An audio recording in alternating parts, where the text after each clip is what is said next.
everyone.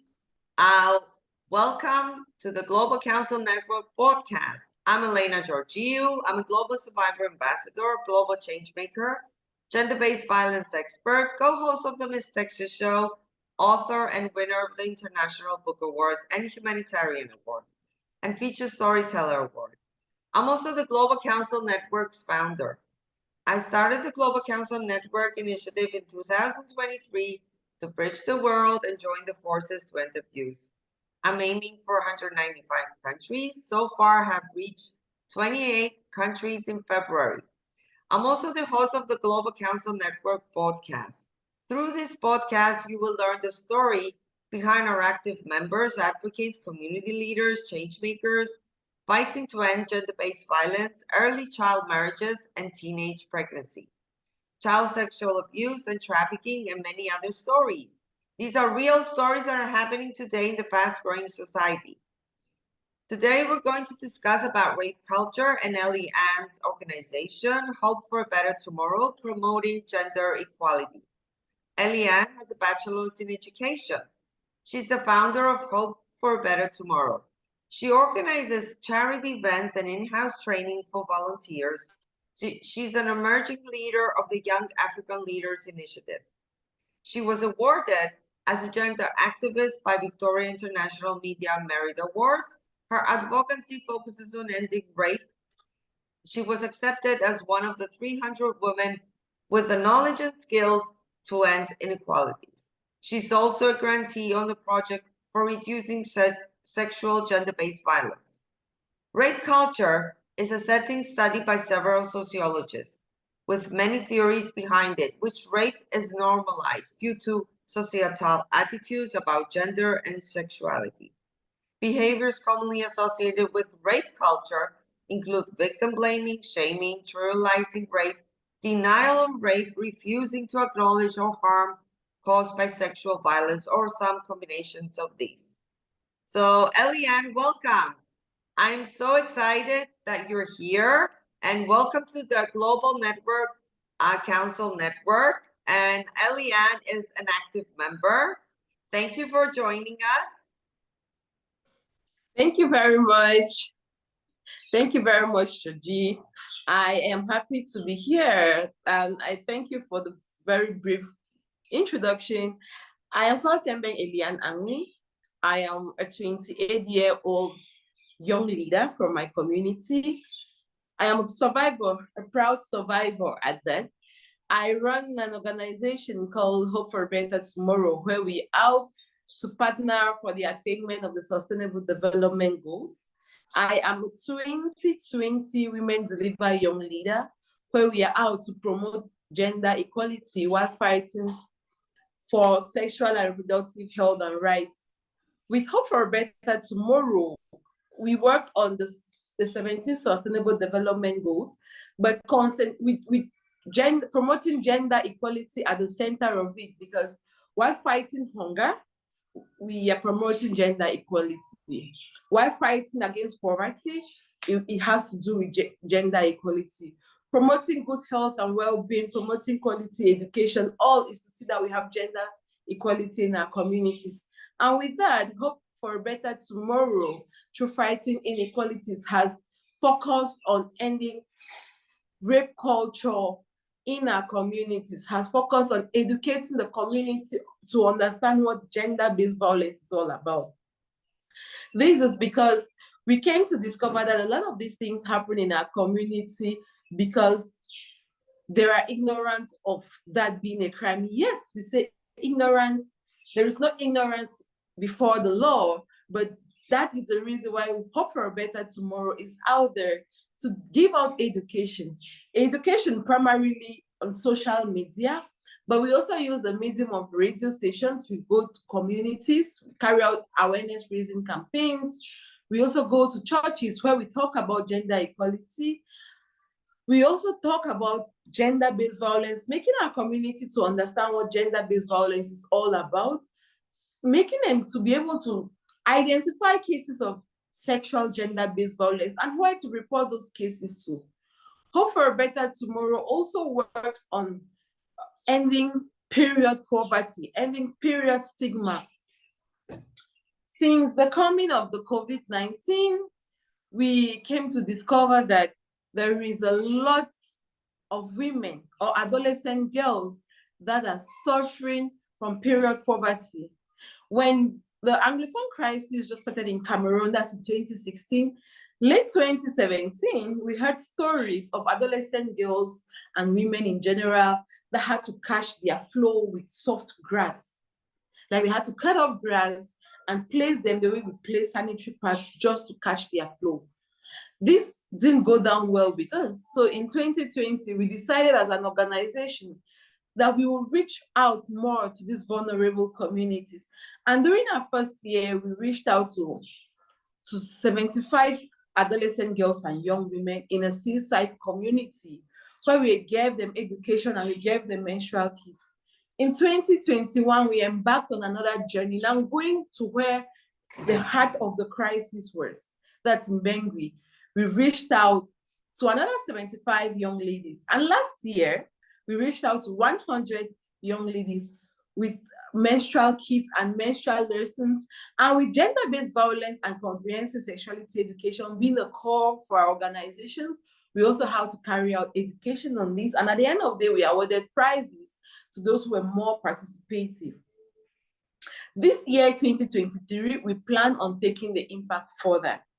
We will not only be distributing sanitary menstrual kits and giving out education, we will also be training adolescent girls and young women on how to produce reusable pads.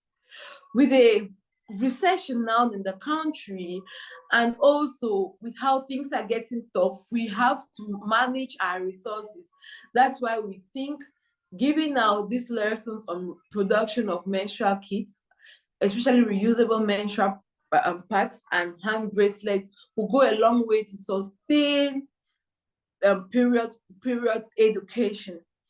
Working on that, Hope for a Better Tomorrow has been able to work on a project we call Collaborative Approach in Reducing Sexual Gender-Based Violence. That's Clearing SGBV, where we brought media persons from different media platforms and survivors of SGBV together, training them in different environments, making the survivors to understand what gender-based violence is and the importance of speaking out as survivors, while training media persons on ethically documenting and reporting cases of sexual gender-based violence. With the Boko Haram insurgency in the north of Cameroon, the coming of COVID-19 and the ongoing Anglophone crisis that has been there since 2016, there has been an increase in the reports of sexual gender-based violence in our communities. And the way in which the media reports these cases is again victimizing the survivors.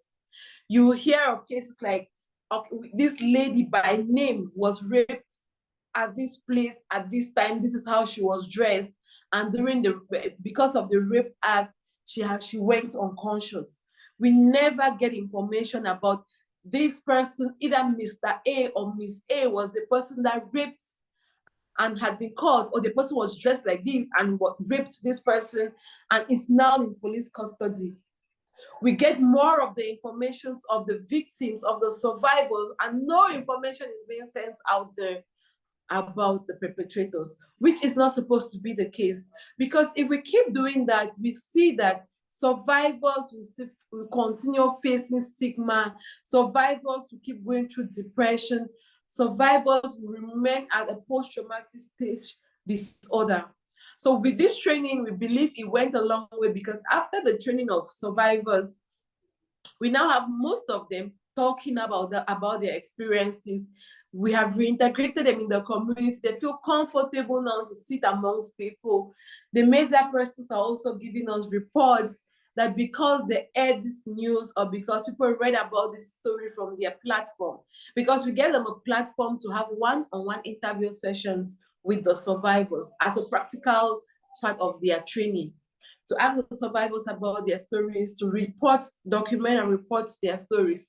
So from the feedback we have gotten, it has gone a long way, and this is because of the trust Women's Liver had for us and gave us this project.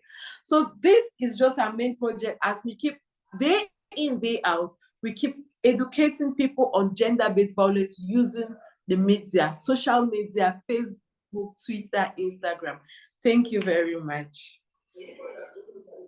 Thank you very much too for being here and sharing this valuable information with us. And there's always a why we're doing what we're doing and a story behind this. And I just want to ask you, how do you feel doing all this great work? I feel very fulfilled.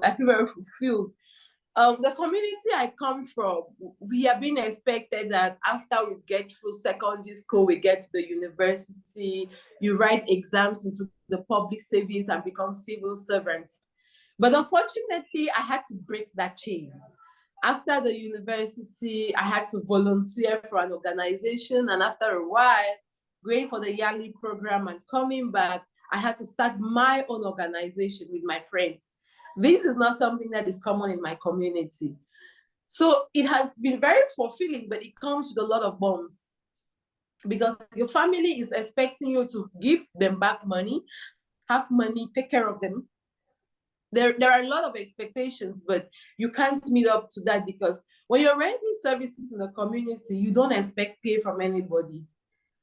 Definitely the pay will come one day, either by you receiving an award that is so consoling for me, or receiving a job, or acting as a consultant. But they don't see at that point, the main issue they see is the money. But I'm very fulfilled.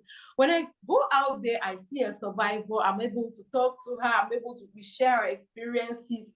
They see a reason for them to live again. They see a reason for them to go about the activities as normal. I'm very fine.